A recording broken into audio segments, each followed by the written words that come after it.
पुराने समय की बात है। एक दिन राजा हरि सिंह अपने मंत्री अनूप के साथ अपने राज्य का हालचाल देखने के लिए निकलते हैं।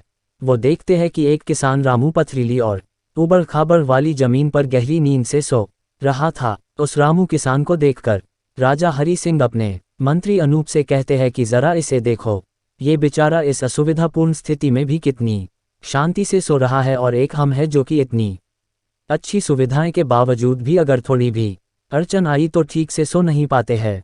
मंत्री अनूप ने कहा, महाराज, ये किसान रामू अब इस परिस्थितियों में ढल गया है, इसलिए वो अच्छे से सो रहा है।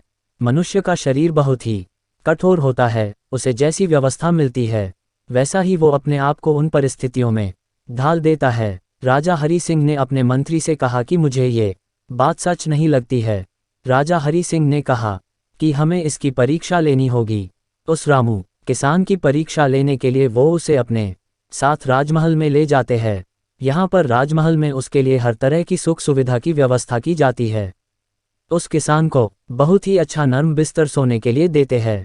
किसान भी बड़ी खुशी के साथ राजसी ठाट बाट का आनंद लेने लगा। इसी तरह किसान को राजमहल में आए हुए 2 महीने हो गए। अब रामू किसान भी इस सब सुख सुविधाओं का गुलाम बन गया था।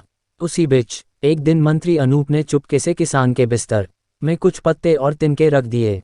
रामू किसान को तो अब इन सब सुख सुविधाओं की आदत लग गई थी, इसलिए वो बिस्तर में ऐसे पत्ते और तिनके रखने की वजह से सारी रात करवटें बदलता रहा। उसकी नींद भी ठीक से पूरी नहीं हो पाए। अगली सुबह राजा हरि सिंह और मंत्री अनूप उसके पास उसे मिलने के लिए पहुंचे। उस किसान रामू ने राजा से शिकायत की कि उसके बिस्तर में कुछ चुभने वाली चीजें हैं और इस चीजों की वजह से उसे पूरी रात ठीक से नींद भी नहीं आई। रामू किसान की बात सुनकर मंत्री अनूप ने तुरंत राजा हरि सिंह से कहा कि देखा महाराज, ये वही किसान है जो कि पथरीली भूमि पर भी गहरी नींद में आराम से सो रहा था, किंतु ये अब 2 महीने में तो राजमहल के विलासितापूर्ण जीवन का आदी हो गया है। अब तो इसे पत्ते और तिनके भी चुभने लगे हैं। देखा महाराज, मेरी कही हुई बात सच निकली ना, कि मनुष्य परिस्थितियों के अनुसार ढल जाता है और वो परिस्थितियों का गुलाम बन जाता है।